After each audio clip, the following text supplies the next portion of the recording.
to help you. This is a terrible ad read so far. Let's take it from the top, shall we? Let's go.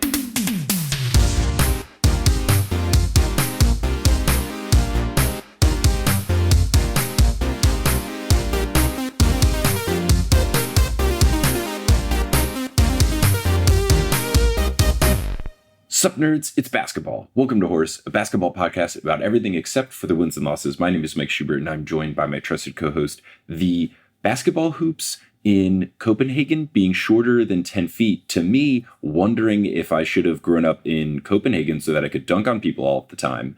It's Adam Amawala. Adam, how's it going?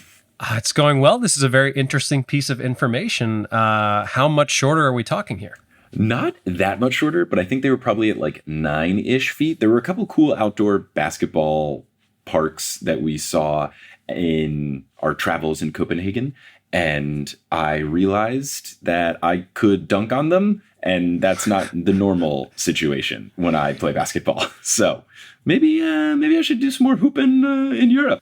I mean, look, when it's in a country that is almost completely white, I think the basketball hoops should be shorter to accommodate the population. And maybe that's what they were going for, but they had some funky hoops with some funky backboards, and it was interesting, and I'll post photos of them on the Horse Instagram for this episode, maybe for future ones as well. I'm guessing a hoop is called like a Hergy, Flergy or something like that? The languages here in the Scandinavian countries are certainly interesting and challenging. They're very fun. They are very fun, and I have a hard time trying to pronounce things in a way that doesn't sound like I'm making fun of the way that they speak. Right. Because I feel like I don't know a lot of people. Like, I didn't grow up with people speaking those languages near me.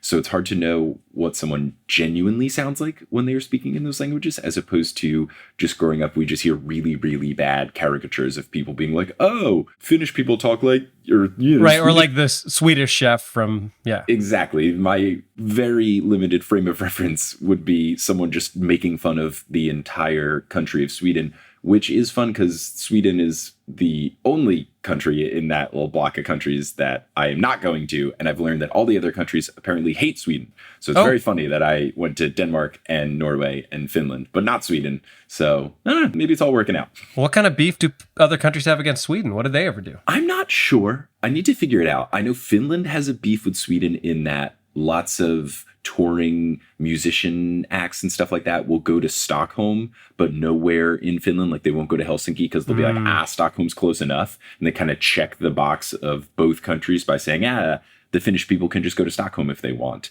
And I made my tour based purely on download numbers, and Stockholm was not in the top 10. So they didn't make the cut. And Helsinki was number 1 overall. So it certainly made the cut. Well, you're flipping the script here. You are omitting Sweden from your tour and focusing on Finland. I love it. You know, I'm just trying to trailblaze, just like my name's Damian Lillard. Let's talk about basketball. And to continue talking about basketball, we will get ready to do so in the Teal Memorial locker room, which I can only imagine has a really nice sauna in it as well. Saunas are big over here. And I would imagine that Teal has the toppest of notches sauna in the Teal Memorial locker room. I think that's a fair assumption. You know who else would enjoy a nice sauna from time to time? I would say probably our patrons, and particularly our newest patrons and producer-level patrons. Such a wonderful crop of new folks coming in the mix. You love to see it. So shout out to our new patrons, Kimberly Adkins, a.k.a. Hermione Hawks, and Alyssa Davis. And shout out to our newest producer-level patron, Haley Zink, a.k.a. Mr. Bubbles Play Ball. I don't know if Haley explained that reference, but I love the name. And then we also have an adjustment to a producer-level patron. Anna Borgelli is now Anna Reed because Anna got married. What fun stuff. Yeah, congratulations to Anna. I will miss saying Borgelli, I'll be honest with you. It is a particularly fun name, but congratulations to Anna, of course. And to explain the reference to Mr. Bubbles, there was, in fact, an email. Now, I asked Haley if I could share some of this email. I didn't get their permission yet, but I think this part is fine because it was a truly lovely message that we received. But as far as the patron name is concerned, the information I have for you is as follows. My patron name is a joke for you, Mike, because I've been thinking for the last couple weeks about writing this email and what name to make my account. I very nearly went with Fuck Carl Malone. Love it. But instead, I listened to the newest Olympian this week and was utterly insulted that you didn't know that Mr. Bubbles exists. And because this is over email, I'm being sarcastic. So please enjoy my producer-level patron name. So does that clear anything up for you? Apparently Yes. you referenced someone or something named Mr. Bubbles. Yes. So this was what I was thinking it was going to be about, but I didn't want to assume in case Mr. Bubbles was their dog or something like that. But yeah, in a recent chapter that I was covering on the newest Olympian from the Percy Jackson books, Percy made some sort of reference to a cleaning product called Mr. Bubbles, and I had never heard of it. And I wondered on the podcast if it was real or not. And it was during a live show, so I couldn't Google it, which I'm going to do right now and see if it's anything. I've seen this before. It's like that overly pink bubble bath stuff. That's what it is. So yeah, not a cleaning product, but a Mr. Bubbles bubble bath. So that reference was in a Percy Jackson book, and it completely went over my head. So now we have a world in which Mr. Bubbles is a hooper, and I love that. I'm into it, yeah. Not to be confused with Mr. Bucket, which would be a better name for a hooper. But in this case, Mr. Bucket, of course, you remember that strange commercial where it was like, Mr. Bucket, put your balls in my mouth. I think that was literally the lyrics. Oh, the golfing game? The balls pop out of my mouth, Mr. Bucket. Yeah, what a wild era of games where it was like that and Ella Fun and just things that were big and plastic and required a bunch of those really big D batteries and would very easily break. Yeah, that or things with just unreasonably dangerous choking hazards. Like Hungry Hippos is one of the most dangerous games I can imagine a child playing. Also, it's so loud. My parents hated that game. I, as a kid, was very upset that my parents never got Hungry Hippos for us. And now that you mention it, They're smart. I think my parents were very smart with some of the things that they did not let us have. They held out really long before letting us get Furbies as well. So I feel like Joel and Barb really had their heads in the right place in terms of parenting because, yeah, Hungry Hippos, super duper loud. They also never let us have Rock'em Sock'em Robots. Really loud. Also a good call. It really bothers me that there are going to be people who are of a certain age or below a certain age that have no idea what we're talking about. But feel free to Google it. Maybe we'll put some links to some of these old commercials in our episode page. The commercials, very solid, and they worked on children. Now, speaking of commercials, you know what time it is. It is time for us to share who we are sponsored by. Indeed, this show is sponsored by BetterHelp. Now, we all want to learn new things about ourselves. Now, sometimes you can do that on your own, but sometimes it helps to have a professional to help guide you through that. Getting to know yourself can be a lifelong process, especially because we are always growing and changing. I certainly think that is true. I feel very different from who I used to be, and I'm sure that 5 years from now, maybe 5 months from now, I will be different than who I am now. Therapy is all about deepening your self-awareness and your understanding, because sometimes we don't know what we want or why we react the way we do until we talk through things. Now, I am somebody who every time I do this ad read, I talk about how much of a proponent of therapy I am. I have recently had a very positive experience with BetterHelp itself, and I frankly can highly recommend BetterHelp because I have had a good experience, which is nice to be able to do. So if you're thinking of starting therapy, give BetterHelp a try. It is entirely online. It's designed to be convenient, flexible, and suited to your schedule. All you do is fill out a brief questionnaire to get matched with a licensed therapist, and you can switch therapists at any time for no additional charge. So, discover your potential with BetterHelp. Visit betterhelp.com/horse today to get 10% off your first month. That's betterhelp.com/horse. Yes, and now let's talk about what we've got going on. Adam, what's going on your schedule? Any shows? You just did a really fun run in Colorado, which looked like a blast from all the clips I saw and the photos I saw as well. It was an incredibly fun run in Colorado, and thank you again to Lisa Hill, aka Denver Steam Nuggets, for coming out to the show.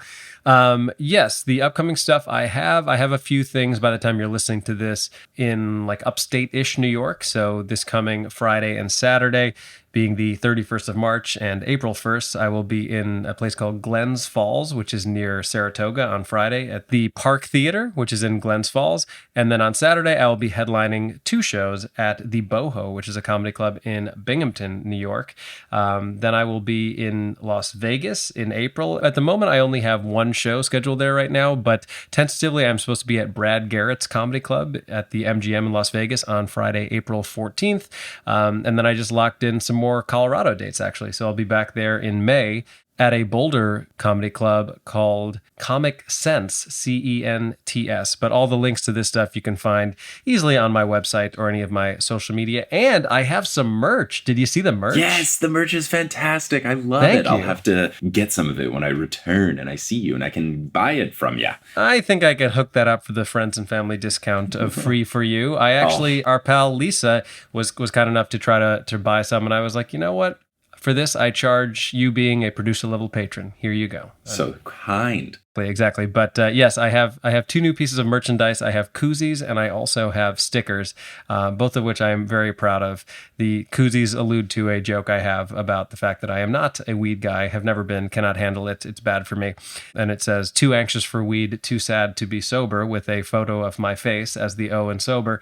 And then I also have a joke about why I don't have tattoos. And the joke is a tattoo. I have stickers on my MacBook, I regret. So you can get a very meta sticker that fits perfectly over the Apple logo on your laptop if you are so inclined. So if you're interested in any of that stuff, I'm easy to find. Feel free to hit me up on the socials and whatnot. Slide into the old DMs and I'll hook you folks up with all that stuff. What do you have going on by the time people are listening? You have been traversing about Europe. What have you done and what is left? Tourope has been going well. I have done Dublin, I have done London, I've done Copenhagen, I've done Amsterdam, and I've done Oslo.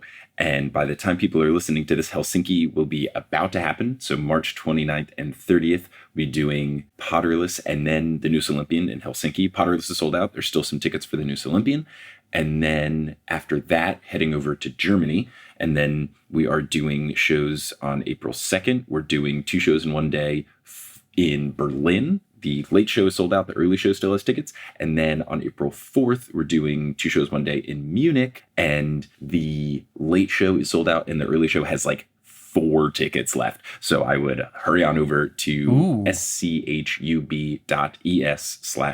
if you want to get tickets to those. It's going to be super fun. It's been super fun. Everyone has been really nice to me, and I've met so many wonderful folks, which has been just a really good experience. And I'm very thankful to everyone for making this happen, because wouldn't be able to do these shows if people didn't buy tickets. So that's been super cool. That's what I've got going on. Very and cool, then yeah. At the very end of the month, I'll be announcing some more U.S. shows that are happening. And by that, I mean U.S. and Canada, because I think I'll be announcing the Pacific Northwest, Pacific Northwest, where I'm going to do a Seattle show and a Vancouver show at the end of May. I believe it's May 24th in Seattle and then May 26th in Vancouver. And I think the tickets go live on March 31st. So just make sure you're following me and my stuff on social media, and that'll be live. Incredibly cool. And this actually jogs my memory that we got an email pertaining to Dublin that I thought you might find interesting. This is from Katie A, who reaches out, and it was a longer email that was very nice, and thank you again, Katie.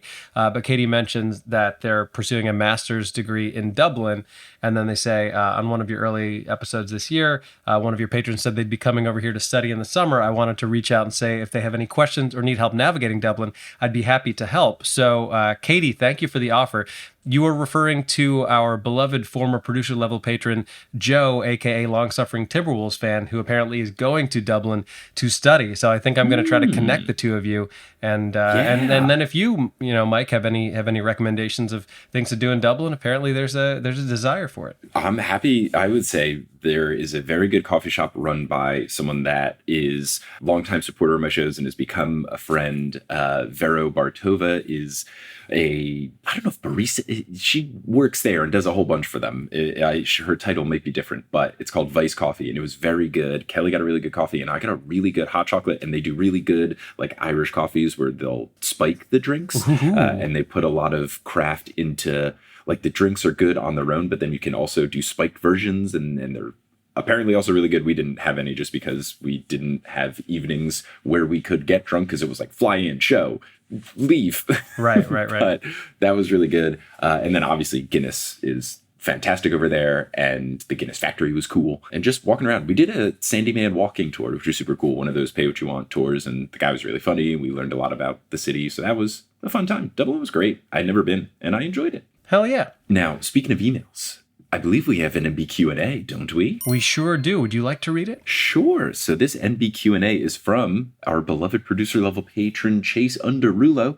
The question says, help, what's a loose ball foul? From looks alone, it seems like the defensive team was the last to touch it before it goes out of bounds, but it's the offensive team that is in trouble for losing it. Feels like I'm missing something. Appreciate you guys. So do you want to tackle this and describe what a loose ball foul is? Sure. So a loose ball foul is a foul that occurs when neither team has possession of the ball. So let's say there's a rebound that is bounding away, and as two players are both going for it, one of them pushes the other or impedes the other.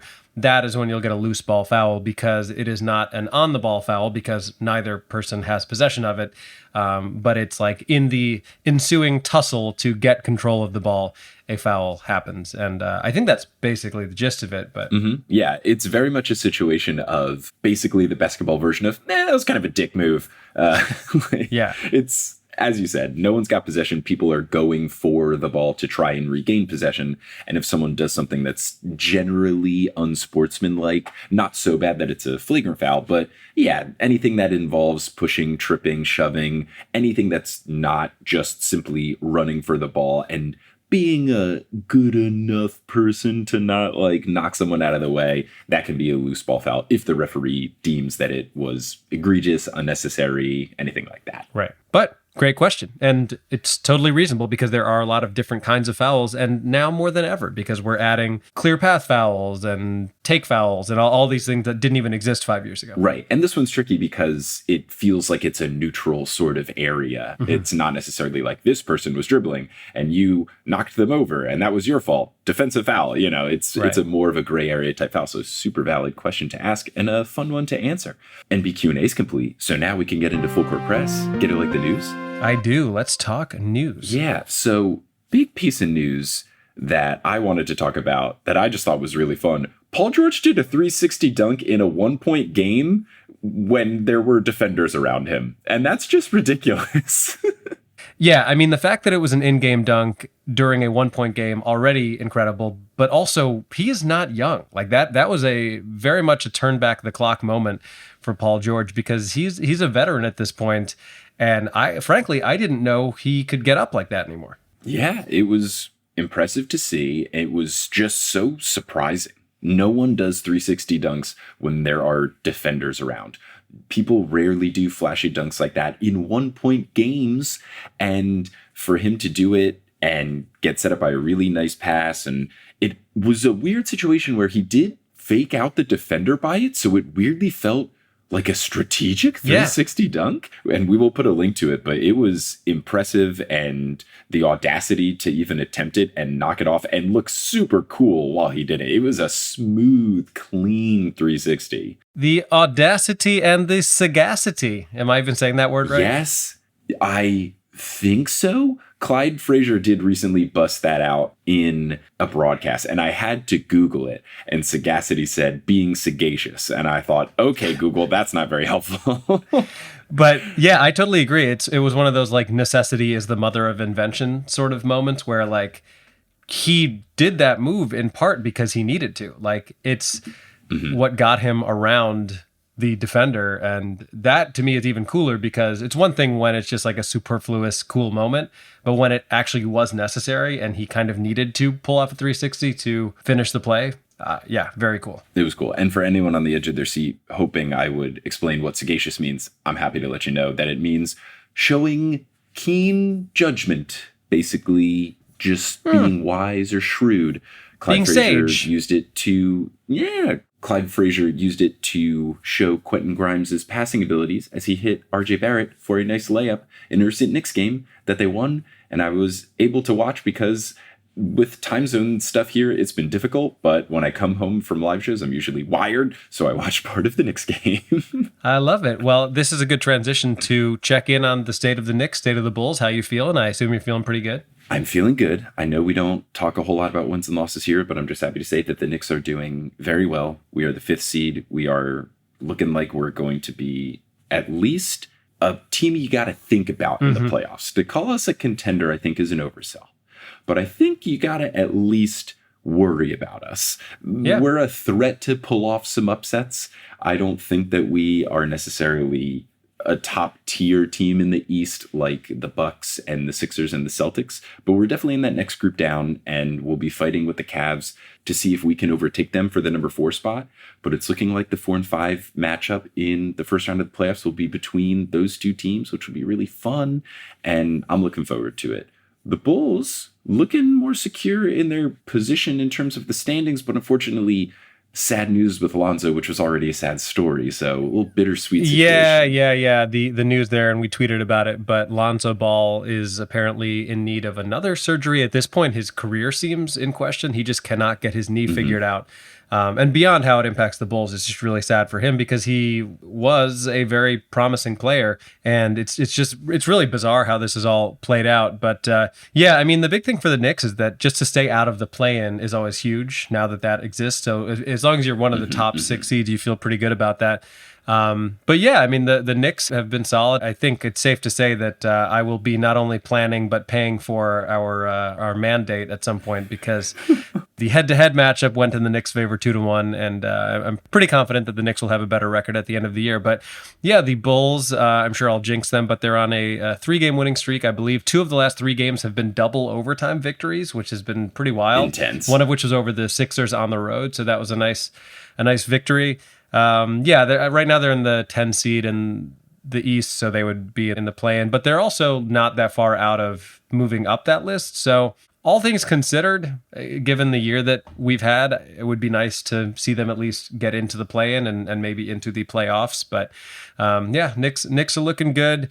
Obviously, a sad bit of news on the passing of Willis Reed that we're going to touch on, later in the episode. But Willis Reed, an all-time great, passed away at 80 yesterday, as of this recording. And I gifted you a Willis Reed autographed hat that I only have because I met him several times at New Jersey Nets games, and he could not have been a nicer person. Just incredibly generous of spirit and patient and kind in a way that went beyond what you would even expect from someone. So definitely a loss for the Knicks community, the NBA community, and hell of a guy, Willis Reed. Yeah, for sure. And we'll touch on that later. Final thing that I want to talk about here in Full Court Press is that Dillon Brooks has had a week. He's had quite a week, just lots of not great stuff happening. And it's wild. The Grizzlies went from being fun and exciting, and then they've just had not a great run. Obviously, there's all the Ja Morant stuff. There was even more Ja Morant stuff, but I feel like we've talked about it a lot. But he got suspended for 8 games by the league for all of the things that they called detrimental to the league. And then there were talks of him going to counseling and stuff. But then after a week, he was back with the team. But he says the counseling stuff is ongoing. It's at the situation where it feels Ben Simmonsy, where we're kind of just let's just let this kind of happen and we can just learn more about it and not talk about it in real time at this point. Right. But it seems like he's at least trying to get some help. So that's good. And hopefully things can all get sorted there. But the Grizzlies are dealing with injuries, and they're also dealing with Dillon Brooks, who has always been a jerk, just really being a jerk this week and angering people. There were some more fun things, like he was trash talking Draymond Green, and then Draymond Green just went on his podcast and absolutely ethered him, saying a whole lot of things about just him not being good at basketball and insinuating that his teammates don't like him, which Dillon Brooks was very upset by. And then there was trash talk between Dillon Brooks and Klay Thompson. And Klay Thompson said a quote that I think is pretty good. Said, quote, "I don't care about Dillon Brooks. When he retires, I don't think anyone will ever talk about Dillon Brooks ever again. I promise you. It's sweet right now, but wait 10 years. Which is a good quote. Well, I don't know what you're referencing, but there's literally an article that came out yesterday that is titled "Everyone Hates Dillon Brooks." Yeah, I've disliked this guy for a very long time just because he's kind of a jerk and has had issues in the past where he flagrant fouls people. That happened last season in the playoffs. And he's always been one of the best players to have on my buddy's Bad on Purpose Fantasy Basketball League. So I've just known that he's just a very frustrating guy. And he just always acts like he's very good at basketball. And he's fine at best at basketball. But then also yesterday, at the time of recording, he had a quote where he was talking about how he likes Kyrie. He said, "I'm a fan of Kyrie. Everything he stands for, the way he uses his platform and his basketball game," wild to put his basketball game after the other two things, which are incredibly bad that Kyrie Irving did. And then after the game between the Grizzlies and the Mavericks, which Kyrie's now a part of, you know how players sometimes do the jersey swap where they each will take off a jersey and give their jerseys to each other, sometimes take a picture, sometimes like sign them or something like that. They were doing that, and Kyrie gave his jersey to Dillon Brooks, and then Dillon Brooks tried to give his jersey to Kyrie, and Kyrie did not accept it. That's so insulting. You're like, I'm good. It's incredibly disrespectful. It wasn't like a very intentional rejection in terms of like, here you go, Kyrie, and Kyrie going, no, thank you. But it was more of like, Kyrie gave him his jersey, dapped him up a bit, and then immediately turned around before Dillon could hand his over, even though Dillon had already taken his off, which I'm sure Kyrie knew he was trying to give it to him, and Kyrie was like, I don't need this. So it just is a situation where Kyrie treats him like a fan, less like an equal, which is just devastating. Dillon Brooks has had a bad week, but he's also a bad dude because what he also did this week, did you see him push over the cameraman? Yeah, what the hell was that? It was wild. He was going, we'll put a link to it at the episode page of horoscopes.com. He was going for a loose ball. It was like going out of bounds. He saved it. And then he very minimally kind of fell into a cameraman, but he had certainly regained his balance. And you can see in the video, he doesn't use the cameraman as a support to get up. He's already regained his balance. And then before he returns back to the court, he pushes the cameraman down, and the cameraman got injured, which even if he didn't, you got to pretend you did, because then the NBA is going to pay you a lot of money. So like, yeah, as the top comment on Reddit was, they're going to have to bring me out on a stretcher. Like, for sure. And then Dillon, I mean, not since Dennis Rodman have I seen something like that, honestly. I don't know that I've even seen, is there a play where Rodman pushed a camera person? Yeah, Rodman like fell into a camera guy under the hoop and then kicked him for some reason. But at least in that case, it seemed like maybe Rodman was frustrated that he got injured or something like that, and it was acting out of frustration. Not that it's okay, but the Dillon Brooks thing was even weirder because like there was just he didn't get injured. There was no reason for it whatsoever. Yeah, and the camera person didn't mess up the play or anything like that, so it wasn't like it was his fault for getting in the way of something Dillon was trying to do. I don't know. He got fined $35,000 by the NBA, so good. I personally think Dillon Brooks could use a subscription to BetterHelp using promo code HORSE. That's what I think. Oh, Dillon Brooks. Come on, man. Now, with that complete, we can take a break here. There's going to be some ads that you're going to hear. Some of them will be read by us. Some of them will be locally inserted. You might hear them in your country's native language if you're listening internationally. But once those ads are complete, we will get back into Adam's 3-on-3. Ooh, I hope some of them are Danish ads. Look, man, if they're Danish ads about Danishes, I totally see why the pastries are named after them. They're mad good.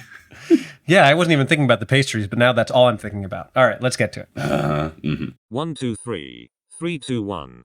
3-on-3. So, for my 3-on-3, as we celebrate the incredible life and career of Willis Reed, I thought it would only be fitting to honor the most iconic moments of players persevering through injuries. Reed's most indelible moment was playing through a torn thigh muscle in Game 7 of the 1970 NBA Finals, the last year that the Knicks won a championship. Not a dig, just a fact. I just want to be clear, but also kind of a dig. That's fine. Will they win it all this year? Will they win it all? Only time will tell. But not impossible. All shit talking aside, Reed's performance went down in history and defined his toughness, but he is one of a long list of players who grinded through injuries in their careers. So with that, I give you the 3 most iconic playing through injury stories in NBA history, which I have divided into Eastern and Western Conference. I did actually try to do NBA and WNBA, but if I'm being honest, I had trouble finding about instances of this in the WNBA, so perhaps that can be a future 3-on-3 for you as our resident WNBA expert. I have a sense that you might know of certain situations that I just haven't heard about. But also important to note, I chose to omit instances of people playing through illness, i.e. the infamous Michael Jordan flu game, and instead I focus on actual physical injuries. Side note, I'd love it if people stopped going to their jobs when they were actively sick. I feel like that would be good. I think that's going to be one of those COVID silver lining things where that's just not a thing anymore. I would really, really hope so, but also I have not had an office job since 2019. Right. So I don't know if people are doing that, but if they are, ridiculous decision. Yeah. Absolutely absurd decision. And it is something that still comes up in regular life where people will tell me and they'll say, oh, I'm sick, but it's not COVID. cool. I don't want the other thing either. Like, I don't like having a cold or a stomach bug or whatever. Like, I don't care that it's not COVID. Don't see me. Yeah. I'll see you next week. Yeah. Yeah. I mean, MJ's performance was amazing, but also possibly a super spreader event. Like, I suspect that Michael Jordan heard that Karl Malone had the flu and he took that personally and then played through an even worse flu just to prove a point. So are you not a conspiracy believer that it was the food poisoning game? I actually hope it was food poisoning because then he wouldn't have been contagious. So yeah, that would be better as someone who recently had food poisoning while on tour. Did someone poison your pizza? No, I ate marinated herring in Denmark because I thought it would be a traditional thing to have, which it is. And it, as I said on stage, a joke that I came up with that I was very proud of. I was trying to be a part of the culture, but instead I made some cultures in my stomach. This has been this episode's edition of Fuck Around, Find Out. Mike eating marinated herring. I did a show later that day because I had it for lunch, then overnight, not good situation, and then did a show the next day. And look, it was, it was a little flu gamey. It was a little, I had to bundle up in between shows and in between acts and drink a bunch of water and Gatorade. Brutal. I, hugged Scottie Pippen after. Just put my arms around Kelly. Well, I tell you what, I think the herring community is not going to be happy about this slander, but I guess we'll deal with it. Well, I tried. I hope Chris Herring doesn't take umbrage at any of this. This has nothing to do with him. He might come up later in the episode, so I think he's going to be just fine.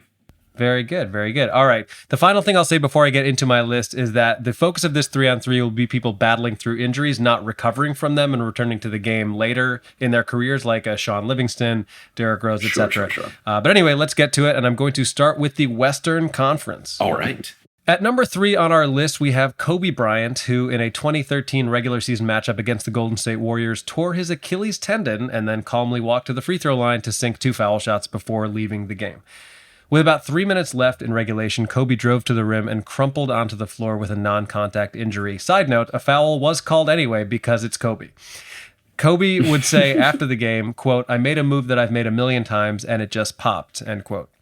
Now, Mike, I don't know if you know anyone who has ever torn their Achilles, but from what I've heard, it sounds like one of the most painful injuries a person could ever experience. The most common way it's described is like you've been kicked in the calf muscle or like being shot, which neither of which sound very good. And yet, because Kobe is Kobe, he insisted on walking back across the court to take the 2 free throws. Legendary athletic trainer Gary Vitti would later describe this moment as having been the gutsiest moment of Kobe's career, which, given everything we know about Kobe, says a hell of a lot. In fact, earlier this year, Vitti was interviewed on the Byron Scott podcast, Byron Scott, former Lakers coach and player, and described the whole situation in great detail. Apparently, Kobe wanted to stay in the game and asked Vitti if he could tape his ankle up or just run differently to play out the last 3 minutes. Absolutely ridiculous. Vitti, in his words, told Kobe, quote, "It doesn't work that way." Vitti ultimately allowed Kobe to take the free throws, and we'll post a link to this whole interview because it's amazing. But the wildest part of the story is that, according to Vitti, Kobe intentionally walked up and down the court, like sideline to sideline, just to prove a point and refused to have any assistance getting on or off the court, apparently as a dig at Paul Pierce, who had been taken off the court in a wheelchair and then returned later to the same game in the 2008 NBA Finals against the Lakers. So 5 years later, and Kobe still wanted to stick it to him, Mamba forever. Yeah, that has a lot of parallels to Klay Thompson, who had the same injury happen in the finals against the Raptors, and he also shot the free throws, and he also wanted to go back into the game, and he also was not allowed to do so. And it's lots of parallels between that situation. Well, just funny you should mention that because we didn't plan this, but at number 2 we have a similar situation with even higher stakes because in Game 6 of the 2019 NBA Finals between the Warriors and the Toronto Raptors, Klay Thompson was fouled on a fast break and landed very awkwardly on his left knee. For anyone watching, even someone like me who's just watched enough basketball to know what a torn ACL looks like, it was obvious that he had torn his ACL.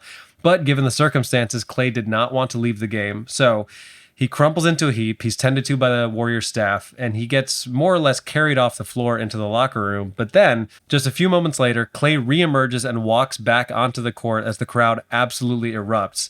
Now, apparently, and I didn't realize this, I don't know if you did, If you are fouled and it's not a flagrant foul, which in this case it wasn't, and you're unable to shoot the free throws, you're not allowed to come back into the game. Did you know that? Yes. Yeah, I don't think I realized that. I feel like I only learned it because I was watching this game live and they explained that when it happened. I don't think I knew that until this was explained live on the broadcast. And I also forgot. I thought this was Achilles, but I guess this was ACL. And then he ruptured his Achilles the next season when he was trying to come back. So that was his very long injury. Yeah, just as he was coming back and getting back to 100% from the ACL the following year, he tore his Achilles. So what it ultimately amounted to was, I think it was like almost 1,000 days in between him playing. It was from like 2019 to whatever it was, sometime last year. So anyway, Clay finds out about this. I don't know that he knew about that rule either. And he's insistent that he can shoot the free throws. So he comes back into the game. He knocks down both free throws. The crowd is chanting MVP. And then he stays in the game. Like, there's not an immediate timeout or anything like that. So he stays in the game. The Warriors end up fouling so that they can substitute him out. But I'm pretty confident that if they hadn't done that, he would have just stayed out there and tried to play through it. They later show him in the tunnel sprinting and jumping in an effort to prove that he was able to play. All of this on a torn ACL. Like, adrenaline is a very powerful thing, but it's hard to overstate just how incredible the whole situation is. Yeah. Apparently ACLs are ones where you can kind of have a little bit of mobility and stuff immediately after it happens before things really set in. But I'm also sure the adrenaline was a major factor and he could have done more damage and all the sorts of stuff. So it's probably in his best interest that he didn't. But I also am not surprised that Klay Thompson would want to stay in the game because he's just a basketball he's a gamer. maniac. And by the way, we'll share a link to the video of Clay returning to shoot the free throws, but bear in mind that they do show the injury at the beginning of this video, and these injuries are all tough to watch. So, like, if you want to watch it, feel free, but if you have a weak stomach, I wouldn't necessarily suggest it. That goes for any of the clips of these comebacks that I'm going to be sharing, because unfortunately that's like kind of the beginning of all the videos is like, hey, this bad thing is happening, and then later they come back and it's cool. And if you have a weak stomach, don't feel bad. I got a weak one. I can't even watch Grey's Anatomy. Too gruesome for me. I'm so squeamish. Would you be open to watching Grey's Anatomy while eating marinated herring? How does that sound? I don't know if I'm going to be touching some marinated herring for quite some time. Or herring at all. It doesn't even matter if it's marinated. All right. Finally, at number 1, we have current Timberwolves journeyman Mike Conley, who in 2015, as a member of the Memphis Grizzlies, literally played with a broken face. Just the term broken face sounds horrible, honestly, but it is the most accurate way to describe what happened. So in Game 3 of the Grizzlies' first-round series against the Trailblazers, Conley caught an inadvertent forearm from CJ McCollum. It was not a dirty play at all. It was just like, it was a loose ball foul. That's actually a good way to describe it. Conley left the game, and a CAT scan revealed that he had what was called a blowout fracture, which I've never even heard of. That sounds pretend. Yes, it does. It involved 3 fractures, one under his eye, one on the side of his eyebrow, and one that was a displaced fracture near his jaw. Doctors apparently also told him that he had likely broken his nose. At the time, again, this is the playoffs, Conley was told that surgery was necessary and that his recovery would take 2 to 3 months, meaning that his season was over. To make matters worse, it was decided that Conley should have the surgery back in Memphis because the game had been played in Portland, and he could only safely fly once the swelling had gone down because you can't be in like a pressurized cabin when your face is all jacked up like that. So he had to spend his first night in the hospital just coping with the pain. I mean, he was on medication, but it was still really bad. Conley describes it as having been excruciating, that he couldn't talk, that all he could eat was small amounts of applesauce, that he was vomiting, etc., etc. He later described it by literally saying, "I thought I was dying." Like, that's the amount of pain that this guy was in. Gosh. After he ultimately had surgery, he was under direct orders from doctors to not even sneeze, which seems like a wild thing to tell someone to do. Like, I guess I understand it, but like, how do you make sure that you don't sneeze? Like, what if something gets in your nose? Like, what do you do? Oh, you have to, like, I couldn't tell you. And especially me, I sneeze in sets of 5, Oof. Like a normal person. Sure. So that would be a tough one if a doctor told me that. Well, it's important for me to mention if we're ever hanging out and you sneeze, I only do 2 bless yous, and then after that I'm out. Oh yeah, my parents, my loved ones are so annoyed with me. I've done this my whole life, and they just wait until I'm done. My mom has more grace for it because I think her mom used to sneeze in the same way. That's hereditary. My dad usually does a "You done yet?" and then if I say yes, he'll give me a bless you. Which, look, I can't blame him. It is objectively annoying. Listen, when you sneeze 5 times, you start with a "God bless you" and it ends with a "Go to hell," and I think that's fair. Oh, that's good. That's good. All right. Well, I am a comedian. All right. Let's You're good at it. Let's keep going here. Now, doctors were initially unable to give Conley any sort of real timeline for when he could return to action, and yet, after an initial prediction of being done for the season, Conley returned to action for Game 2 of the Western Conference semifinals against the Warriors, just 10 days after the injury. So wearing a protective mask, Conley not only played, but led the Grizzlies in scoring with 22 points on 8 of 12 shooting in 27 minutes, helping them even the series at a game apiece with a 7-point Grizzlies victory. They would ultimately go on to lose the series in 6 games, but the fact that Conley played at all, let alone at that level, to me earns him number 1 on this list. Yeah, no question. To go from I think I'm dying to I was the best player in a basketball game in a week and a half. Absurd. Absolutely absurd. Let's move on to the Eastern Conference, and I want to start by saying that Willis Reed's performance made it onto my extended 5-on-5 that'll be up on our Patreon. He will not be in the top 3, partially because I figured you would probably be discussing it, but also partially because the competition here was incredibly steep, and in some ways, which I'm sure you'll talk about, Reed's performance was more symbolic than anything. Like, it was still a big deal, but when you actually break down like what he did in that game, it's not quite what people think it is, I think. At number 3 on our list, we have Rajon Rondo, who in Game 3 of the 2011 Eastern Conference semifinals played through a dislocated elbow. The Celtics were already down 2-0 in the series to the eventual conference champion Miami Heat in their first season with LeBron, Wade, and Bosh.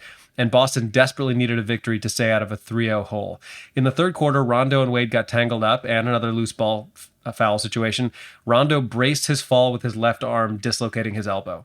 He was escorted back to the locker room where it was decided that with his elbow having been dislocated, he would understandably be out for the game. But towards the end of the third quarter, Rondo returned to the bench to a thunderous ovation, wearing a sleeve on his injured left arm. He played the fourth quarter essentially with one arm, helping to guide the Celtics to a crucial victory.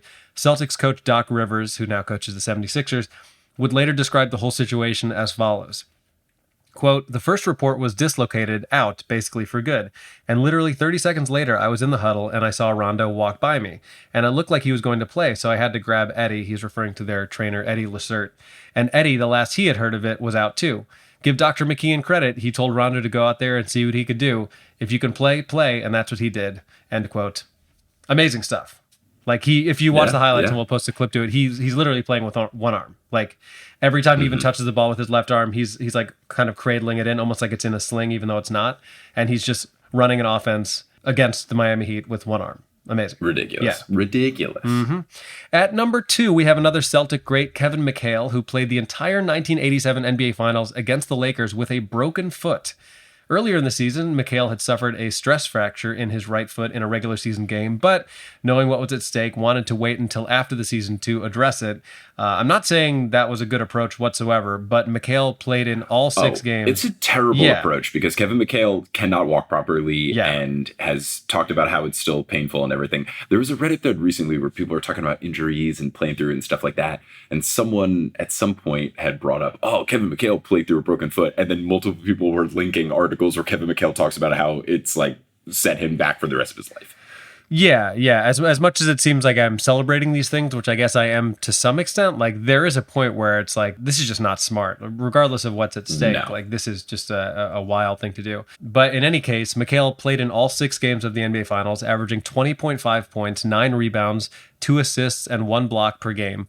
The Celtics ultimately fell to the Magic Johnson-led Lakers, and McHale had surgery on his foot after the season, but he had already done a lot of damage to it.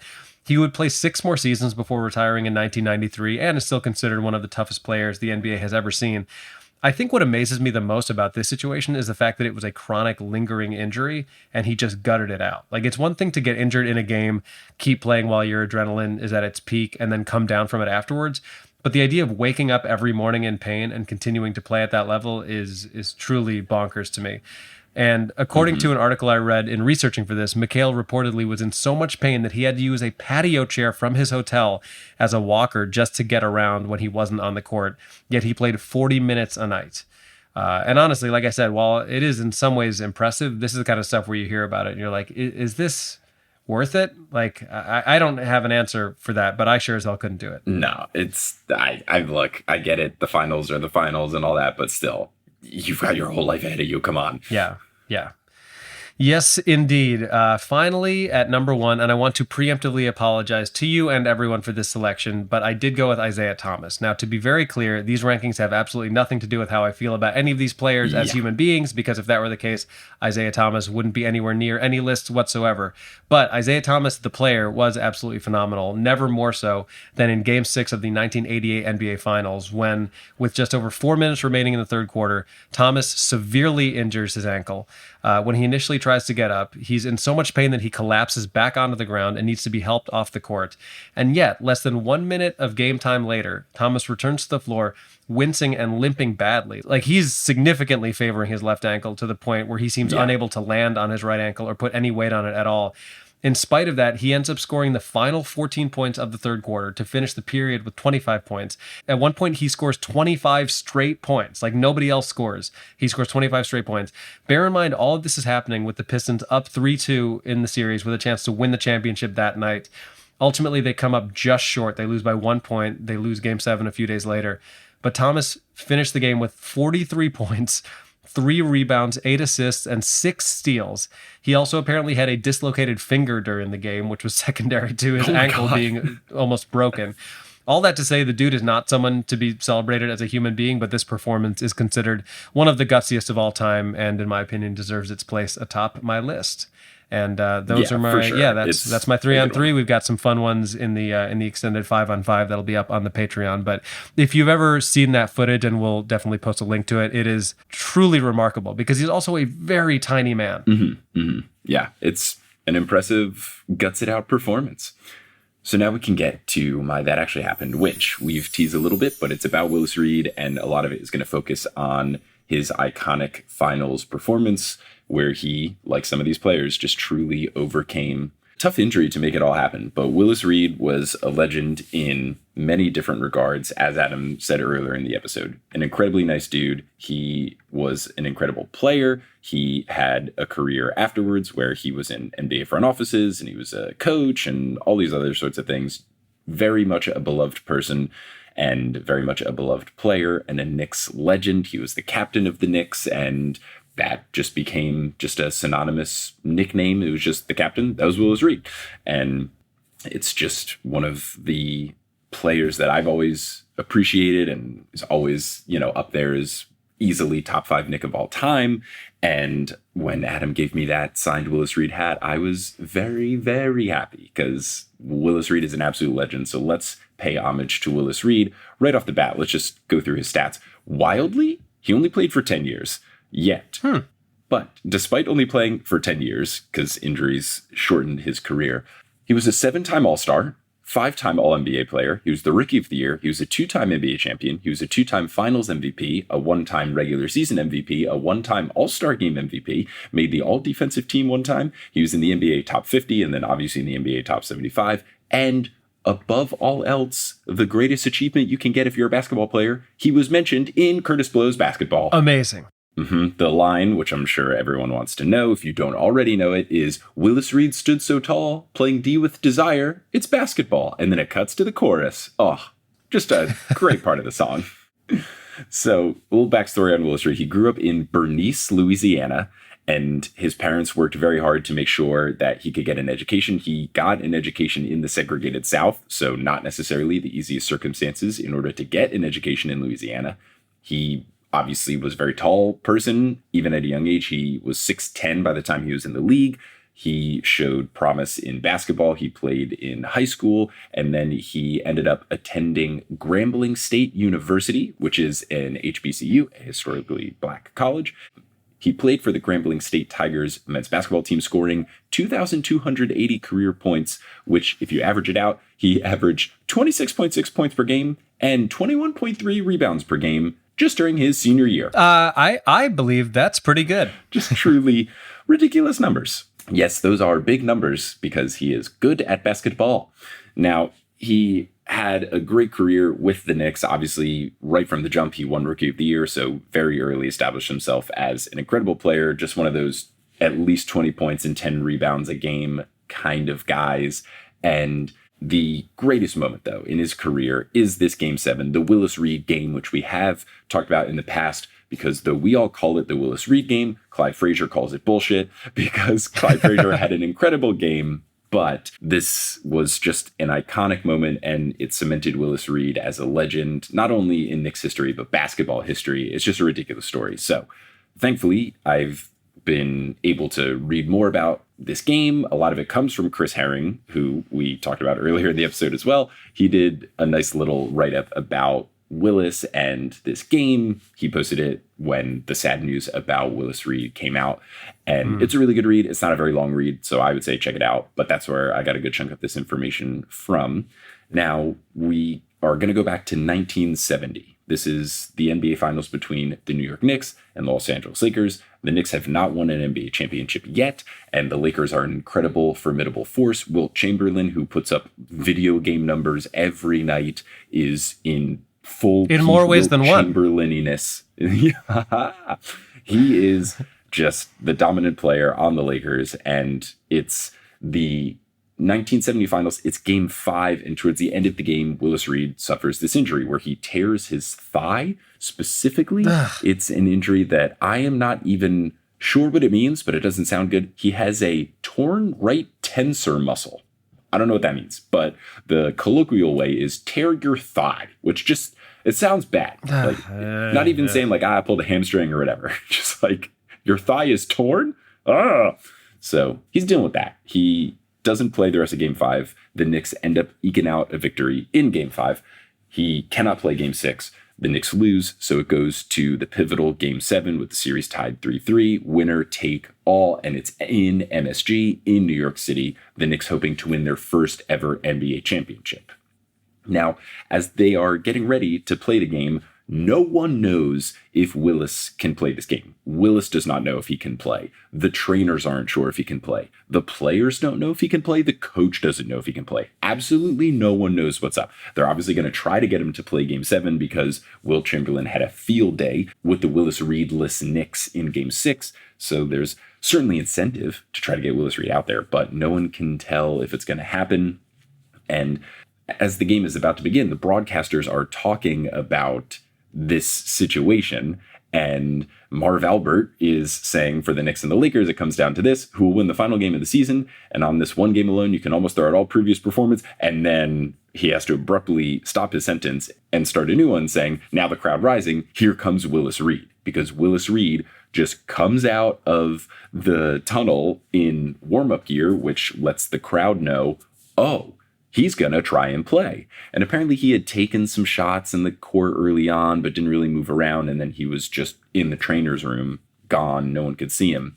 He came out apparently midway through the national anthem, and everyone just stopped singing and erupted in cheers. Now, Clyde Frazier, ever the wordsmith, has a great quote about this. He says, "We were all shooting around. When Willis came out, everybody stopped. The Lakers stopped. Our team stopped. The crowd went berserk. I know I was facing the tunnel. I didn't even have to turn around when he came out. I saw him right away. It was so emotional, and the crowd never shut up from that point on. They were only able to sing half the anthem before the crowd drowned it out." So it was just such a motivational thing because he was the captain of the team. He was the best player at that time on the team. He was the force of the team, and he was the only person that could defend Wilt Chamberlain. So all of the players just wanted him to play. And even when he was getting treatment, the players were saying, if you can just get out there for a little bit, just to kind of motivate us, that would be incredible. And that's basically what Willis Reed did. So he is getting ready to get out there. Willis Reed about this said, quote, "I didn't know what was going to happen when I got on the floor. I was hoping that once they gave me the cortisone shot that I would be great. And when I still felt pain in my leg, that wasn't quite the case. But all of the guys came in and said, we're going to win this one tonight. The championship is going to be ours." So he's out there. The crowd is incredibly hyped. The Lakers seem spooked. The Knicks are incredibly excited. And Clyde Frazier has a smart plan. He wants to get Willis Reed scoring right off the bat, to set the tone and to put fear into the Lakers. And that's exactly what he did, and that's exactly what worked. Willis Reed was surprised that Clyde would even pass to him given his hobbling state, because he's not running out there like he's looking good. Like if you watch the video, which we'll link, he looks like someone with a torn thigh. Yes, like he's not moving hobbling around well. quite badly. When they do the jump ball, he doesn't jump. He just lets Wilt take it. He does not jump, so it's pretty. I mean, arguably wouldn't have gotten it anyway. Not doing well.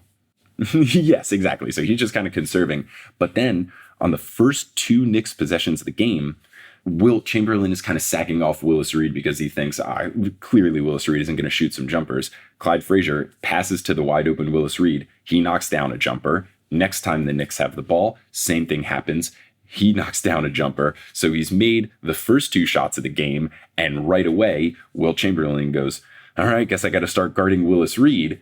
Willis Reed did not score a point for the rest of the game, but he was basically a decoy on offense because he proved right away, hey, I can make these shots if you don't guard me. So Wilt Chamberlain had to start guarding him harder. That opened up the ability for Clyde Frazier to drive more into the paint, dribble around, and score all these points and have all these assists. We've talked about in the past, but Clyde Frazier had an absurd game, like 44 points, 8 assists, 7 steals, like just a ridiculous performance. As Clyde Frazier also famously said about it, he also sold hot dogs at halftime, which is forever an incredible joke.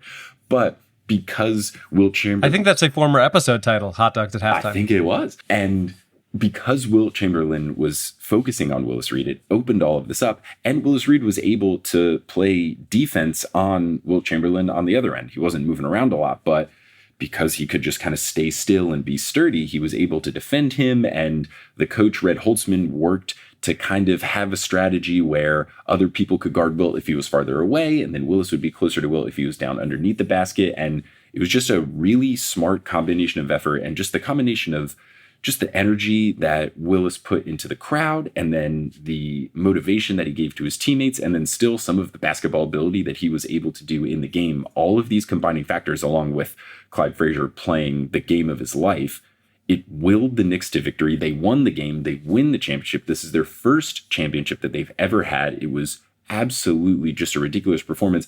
And of course, because nothing good can happen to Willis Reed, during the game, he landed awkwardly on Dave DeBusschere's foot at one point and then had to just hobble over to the bench, and he was just completely done for the rest of the game. And it was just such a good performance, and everyone appreciated and respected what he did so much that it was a legendary situation happened then, and it went down in history, and everyone loved Willis Reed forever. He was awarded Finals MVP. He did play well in the other games, but he was awarded Finals MVP even though he didn't play in Game 6 and only had 4 points in Game 7.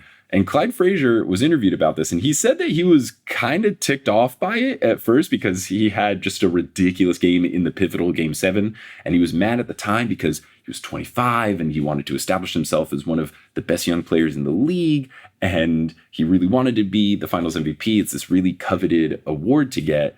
But he said as time went on, he held no sort of grudge with Willis Reed, and he has no anger because he recognizes that without Willis doing what he did, that game wouldn't have happened. He and his teammates couldn't have done what they did, and specifically because Wilt was so preoccupied with Willis on both sides of the court, Clyde was able to have the game that he had. So he recognizes that his ridiculous game would not have been possible without Willis Reed. So I think that's incredibly mature from Walt Frazier to have that outlook on a situation where, like, yeah, he kind of did get screwed over, but like, it's a good approach. It's the sort of thing that only comes with the sagacity of getting older. Ha ha ha! There you go. Look at the vocabulary lesson we've all had today. But yeah, I mean, I remember like as a kid, long before the days of YouTube or the internet in general, I would just beg my mom to get me whatever VHS tapes they had at the library of NBA highlights. And this was one of the things that was on those tapes. And from that time, like, I don't know if it had happened before in some capacity. If it had, there probably wasn't footage of it. But like any time that this has happened where Klay Thompson comes back onto the court or Rajon Rondo or whoever it is, that's the first thing I think of. Like when they show that clip of somebody coming out of the tunnel and the crowd just erupting, Like it always makes me think of Willis Reed, and I feel very lucky that I had the chance to meet him a couple times, and he really was a lovely guy. And it reminds me a bit of an anecdote, speaking of Chris Herring, who clearly was marinating about Wilt Chamberlain, or about Willis Reed, if you know what I mean. But I promise that's the last marinated herring joke of the day. But I believe, and correct me if I'm wrong, you might remember the specific anecdote, that there is a mention of a story in Blood in the Garden where he talks about Pat Riley and kind of what a hard ass he was. And I think it involves Charles Smith. But there was a player on the Knicks who was dealing with injuries, and he comes into the locker room and he's just wearing street clothes. And Riley looks at him and goes, "If I needed you to play 1 minute tonight, could you give me 1 minute?" And whoever it is like, yeah, I guess I could. And Riley, and Riley says, like, "Then why the fuck are you not in uniform?" Like something to that effect. Yeah. But I mean, that's kind of the point, right? Is that, yeah, maybe it's different in the regular season or whatever it is, but Willis Reed being out there, even if his impact on the game was not as much as it could have been with him being healthy, just his ability to get on the floor, I think, was such a morale boost for that team. And to your point, drew Wilt Chamberlain defensively. It's pretty cool. And it's also like, it's one of those things that it would be forgotten if they had lost the game. Like there are all those moments in history where if the team doesn't end up winning, there are these moments that are cool at the time and then you just kind of forget about them. But it's very, very cool that gets to be like an indelible image. And whenever the Knicks do win again, and I'm sure they will, if it's not this year, sometime soon, I'm sure people will reflect on that last time that they won and fondly remember the captain, you know? Yeah, this was the first championship of the two that he had. They ended up winning again in 73, but obviously this one is just so historic. It was the first one, this dramatic Game 7. It's against the Lakers. Like there's so many different contributing factors. And I just want to end with a couple of just little snippets that are still fun. In 1970, he was the first player in history to win All-Star MVP, League MVP, and Finals MVP in the same season. Wow. I feel like they need some sort of cool name for it. Like baseball's got the Triple Crown. If you lead the league in home runs, RBIs, and batting average, is that Triple Crown? Yeah. Yep. Okay. So I feel like baseball basketball reference. needs some. If you just got it in. Yeah. If you got it in. Oh, thank goodness. If you get all of the MVPs that are possible to get, I feel like you should have some sort of super MVP. Yeah. Like, there's got to be some sort of cool name for it. But he did that, which is ridiculous. And then the other thing that he did is ridiculous is he once fought the entire Lakers. And if you think I'm exaggerating, watch the video that we put on the episode page at horsehoops.com. He did fight the Lakers by himself. And it wasn't like these brawls, even back in the day where people actually fought, where you see the two teams fighting. It was Willis Reed versus the Lakers. Who does he think he is? Dillon Brooks? Absurd video. Yeah, I don't know. And for the longest time, there was no video footage. It was just this lore that everyone would talk about. And then finally, they unearthed video footage of it a couple years ago. And yeah, he beats up the Lakers. It's awesome. Willis Reed's incredible. That's very cool. Another tiny thing that I just always thought was nice was he wears this cool chain when he plays, and he looks badass. Oh, yeah. It's just Willis Reed is just wonderful all around. He is. Definitely a tough loss. I'm glad he at least got to the age of 80. So obviously, gone too soon, but he lived a life and had a career and brought so much wonderful joy to people as fans of the sport. And obviously Knicks fans love him and will love him forever. And we will think of him very fondly the next time we win a championship, just in a couple months. Well, wouldn't it be, I guess I was wrong earlier because I think I forgot that the Knicks had won again a few years later, but is this the 50-year anniversary of the last time that they won? Was it 73? Yeah. What better time to do it? Cool and sad. Yeah, right. Yeah, exactly. It would be very, very fun. It would be very, very fun that we don't have to, it's always cool to have the anniversaries, but I don't want to celebrate another anniversary of the 1973 championship. Yeah, I don't want to go, it's 75 years. It's great. I love the teams. I would love to stop celebrating them as the last time. Let's celebrate them for their 75th year when we have another ring, and then it's just fun. But yes, that is the story of Willis Reed. And Willis Reed one time defied odds and willed the Knicks to victory in a pivotal Game 7 to win the title, and that actually happened. Lovely, lovely, lovely, lovely. Thanks for listening to this episode of Horror Sources, hosted by Adam Mamawala and Mike Schubert. Our editor is Kensei Suramaki. The music is by Bettina Campomanes. The art is by Alison Wakeman. The website is by Kelly Schubert, and the social media is by both of the Horse Boys. Thank you to our producer-level patrons, Polly Burge, Kendra Hadley, Salvatore Testa, Trust the Process, Siobhan Ellsbury, He Sells Seashells, Don't Go Chasing Taco Falls, Bang, Bang, Roast Beef Debris, Gay the Conqueror, Basketball is Life 2, Denver Steam Nuggets, Anna Reed, Weird Questions, Steph Curry, Pour Trois, Ginger Spurs Boy, Nicole Bang. Arsenault, oh, thank you, Something Mean About the Knicks, Stubby Boardman Gets Paid, Chase Underulo, and Mr. Bubbles Plays Ball. Follow us on Instagram and Facebook at Horse Hoops and on Twitter at Horse_Hoops because Horse Hoops was run by Paul Pierce, and his wheelchair pretend injury thing was not cool enough to make Adams 3-on-3. Sucka. I thought you were going to say because at Horse Hoops pushed over a cameraman for no reason, which also would have been a valid reason, no question about it. Yeah, but that was Dillon Brooks. Yeah, screw that guy. Go to our website, horsehoops.com, for links to some of the fun stuff we talked about today, including apparently Willis Reed fighting the entire Los Angeles Lakers. And if you want to support the Horse Boys, you can do so by going to patreon.com/horsehoops. You can get access to bonus features, bonus audio, bonus writing. You can get merchandise like stickers and jerseys, which we will be mailing again once I'm back in the States around May, June-ish. So you can get all of that at patreon.com/horsehoops. And you can also go to horsehoops.com/merch to check out our merch. We've got Sup Nerds, it's basketball shirts. We've got digital replays of past live shows. Lots of fun stuff over there. We're going to close out this episode by putting our hands in the middle. I'm sorry to interrupt, but I have some breaking news. This never happens. Usually we get interrupted by breaking news right after we are done recording and we've hit stop that something amazing has happened. But I had sent an email earlier asking Haley, our newest patron, if I could share what they wrote to us. And I just literally now in my pocket felt a buzz. And it was Haley saying that it would be the honor of a lifetime to share this message. So if you don't mind, I'm going to share these lovely words. And this is one of those, I'll put this in the category of like, this is literally why we do this show. So I'm going to share that with you. And then we're going to do a 3, 2, 1 and put our hands in the middle. Amazing. All right. Are we ready? Yes. So this is an incredibly lovely and sweet and wonderful message from our newest producer-level patron, Haley. The subject line says, "Y'all rock. I'm finally a patron," with like 8 exclamation points. Hell yeah. So the message says, "Adam, Mike. So here's the thing. I grew up listening to Harry Potter audiobooks on tape, ad nauseum, every day of my life till my late teens, overusing a cassette tape to the point of burning it, etc. Yet somehow, hilariously, my new Harry Potter audiobook has become Horse these past 3 years. A friend recommended Potterless to me and I started listening. It was great, yada yada. I started listening to shows promoted by it, till finally I was like, look, I've listened to nearly every other podcast this guy has promoted. I might as well try this podcast, Horse. I never knew how much it would change my life. It's been my top podcast for 3 years running and really got me through some dark times in the pandemic, laughing about a sport I've seen maybe 5 times. It's my new Harry Potter. I listen to it when I can't sleep or when I need some noise or I'm sharing with a friend. Shout out to all the Texans in my life I've made listen to the HEB segment. I could say a lot, so I'll give the highlights. All of my friends know about this podcast, how I, the person who really prefers outdoor sports, is religious about listening to a comedy basketball podcast, and I started listening to it because of Harry Potter. I want to start watching games more. I watched the finals game last year and actually knew what was going on because of you two. Thank you so much for bringing sports to a bunch of nerds, you two. And then there's some other stuff about wanting to come see us, but ultimately it says, so thanks for making me laugh and be a only somewhat reluctant basketball fan.